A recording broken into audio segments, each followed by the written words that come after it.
What's up, rock fans? Chris back here in the old rock and roll garage. Here it is, Rock Docs. Made, made some notes, so that's a good thing, so I can stay on track. I thought tonight we might talk about, I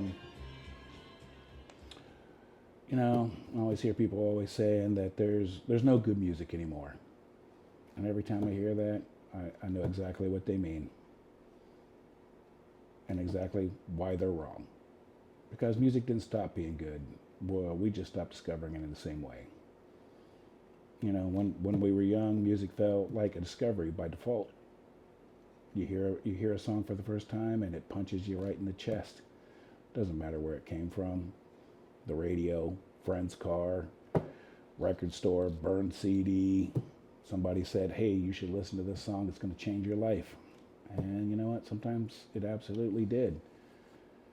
But as you get older, something shifts. You don't stop loving music. You just kind of stop searching for it, or worse, you assume that you've already found everything that was great, and then there was plenty more. And that's where discovery gets interesting because new music doesn't always mean new release, or it just means new to you. That's what I'm saying. Music can definitely be new to you, and maybe an older band that you never heard.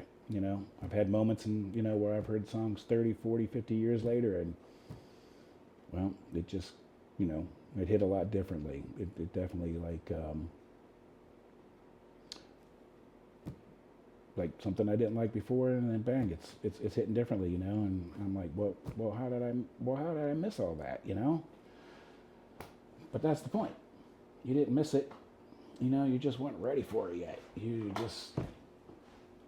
wasn't that time for you to hear it. But good thing about music, it waits. It waits for you. It's patient. You know, it definitely looks just sits there. Algorithms decide what you think. What your playlist should be, what it recommends to you because you like a certain kind of music. I've had, which it has been beneficial to me. It's turned me on to some new music that I thoroughly enjoy. But you gotta go in there and you gotta deep dive an artist. You gotta get in there and you gotta find out what that band's really about. And maybe listen to a whole record. Maybe sit down. Check out that whole record and see what you think. Could be great, could suck. We don't know.